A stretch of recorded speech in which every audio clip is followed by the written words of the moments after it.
Good morning. সকাল সকাল উঠে স্নান সেরে ঠাকুরের জন্য ফুল তুলছি। এদিকে ফুল তোলা হয়ে গেছে, তো ফুল তুলে স্নান সেরে পুজো দিয়ে সকালে খাবারটা খেয়ে নিলাম। এরপর রেডি হয়ে গেছি, মায়ের সাথে যাব ডাক্তার দেখাতে। আমি নই, মা। তো এদিকে বাস স্ট্যান্ডে বসে আছি, অনেকক্ষণ ধরে বাস নেই।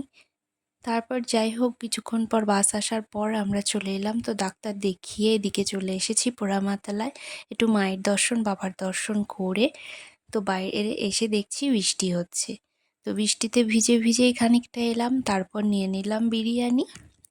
তো বিরিয়ানি নিতে নিতে এখানে দেখছি ঠাকুর।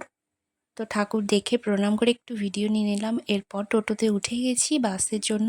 এবার বাস স্ট্যান্ডে এসে আবার বসেছিলাম কিছুক্ষণ, তারপরে বাস পেয়ে বাড়ি চলে এসেছি। তো সাথে নিয়ে এসেছিলাম বিরিয়ানি, তো সেটাই খেয়েছি।